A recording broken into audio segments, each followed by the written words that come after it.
go ahead. Hi, I'm Reuben Organista.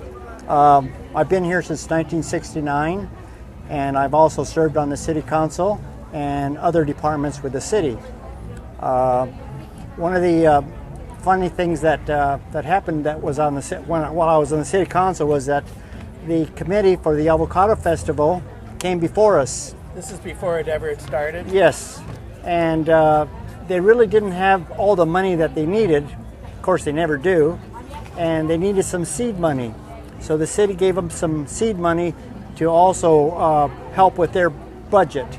And look at what's happened with today. Today's been a tremendous amount of group effort with profits, nonprofits.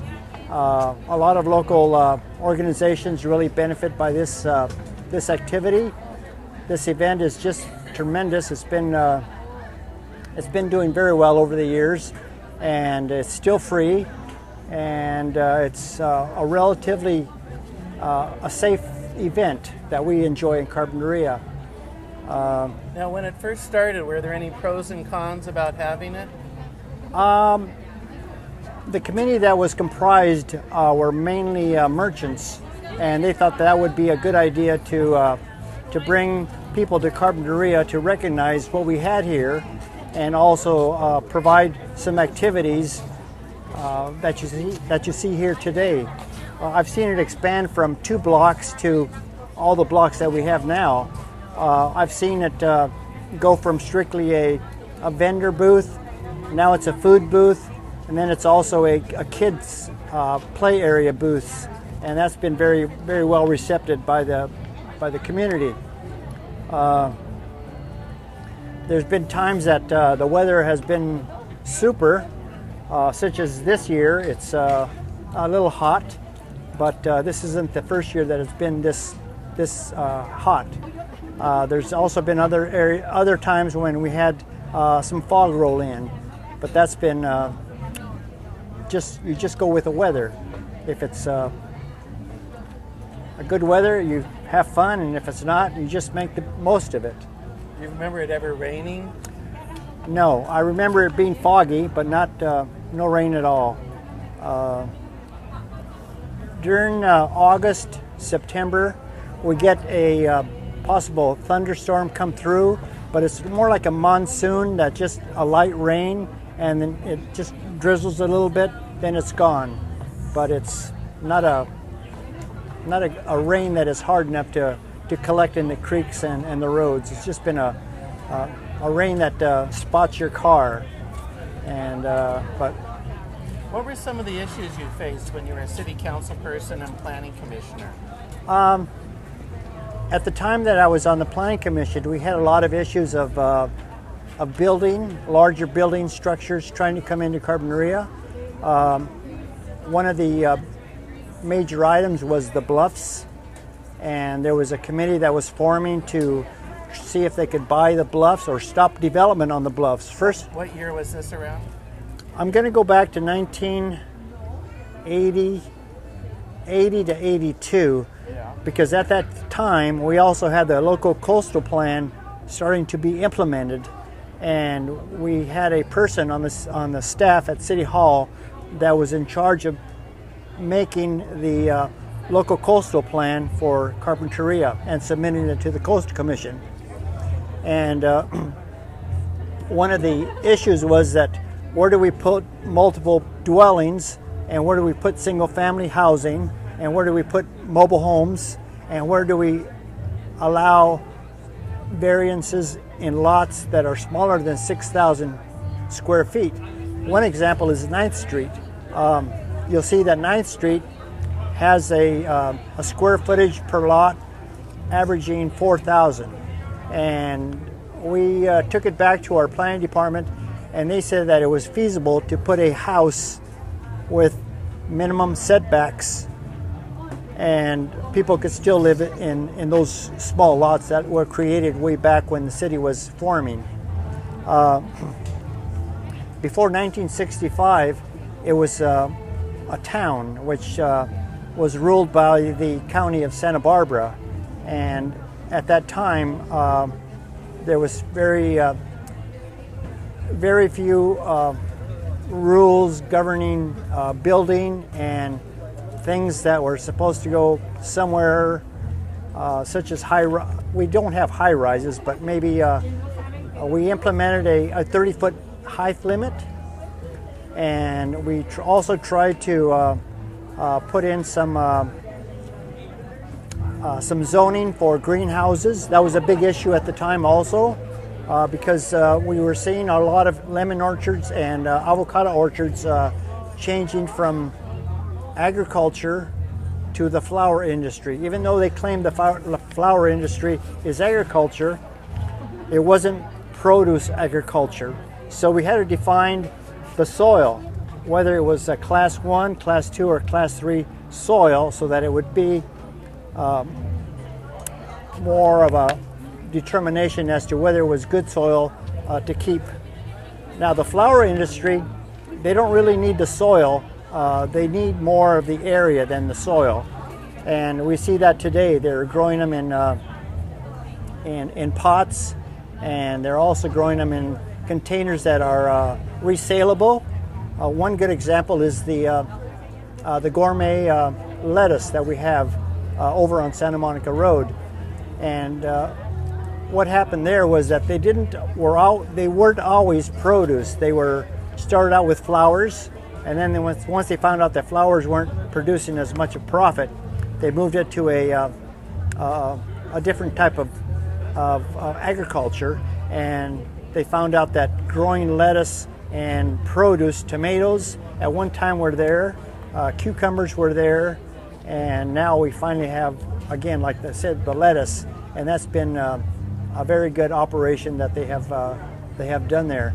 The flower industry is going to be determined by, I would say, a world market. And what I see on the world market is that with the type of flight, I'm sorry, not flight, but transportation costs?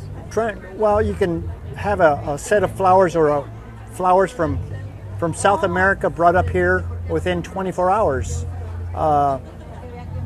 Produce is now flown and driven to many parts of the United States, and people that can't afford lettuce or some type of vegetable or produce, they're readily available because of what they have done as far as costs and transportation. Another issue that we saw was we were hoping to have a pier. I was I was on the committee to see if we can formulate a pier here, because at one time, a pier did exist on the state park section, and when they tore it down, they said that they were going to rebuild it and build it longer, but they didn't. The county? No, it was the state parks. Okay, so it turned out that there wasn't enough. I didn't have enough votes on the city council to proceed with the construction of a pier, but we had a committee. I spoke with the state senator that represented this area at the time. I spoke with the Department of Recreation and Parks that was this area here, and they all said that what I needed was community support. About what year was this? I'm going to say 1982, around that area. And you didn't find a lot of support? I had support on the city council to proceed, but then again, one of the council members changed his mind, and he just didn't want to proceed with the idea of a pier. What were some of the pros and cons about it? The pros and cons, okay, the things in favor of a pier were that it was going to be recreational, it had to be accessible to the public, and the thing that they did not want to see on the pier was any type of commercialization. And so we said that could be possible. It could be a very passive type of pier, that you can enjoy yourself, go out there. And there was a study made on the ocean current, whether or not it was able to sustain a pier at an area down the state beach or the city beach, and it was possible to have that done. We also had a boat ramp. I don't know if you remember the boat ramp. We had the boat ramp at the end of Ash Avenue, and that was where you could drive your vehicle on the sand and you would launch it off the boat ramp. A big storm came by and washed it out and left a lot of pilings there, and so the city and the county eventually pulled the pilings out so that it wasn't a safety hazard for the public. Another issue that came up was the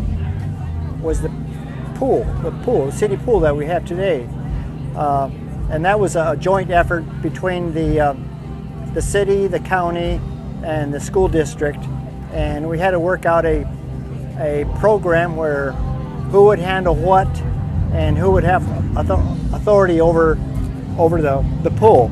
And the city kept the maintenance on it, and but they worked in conjunction with the school to have it available for the kids to learn how to swim, and also open to the public, the general public, so that they can enjoy swimming there too. At one time, there was an idea of putting it at the high school, the present high school on Foothill, but they just couldn't find the room there, and it was isolated too much for the school only and not for the general public that we have today. And I enjoy where it's at today. What I see for Carpinteria is I don't see a whole lot of large building being constructed. There's been some big projects proposed for some parcels over on Villa Real, but it just takes so long to go through the process, and the funding isn't always there at the end of the permit process. You have to make sure that you have the funding before, but the interest rates and the time that it takes to fund a project is not in the favor of. Well, thank you, Reuben. Okay, sure. Okay. Some good comments. Thanks for volunteering. Okay. I'm going to post this online for Everyone Has a Story. Okay. And how do you spell your name? It's Ruben Organista, Organista. Thank you. Okay, thank you.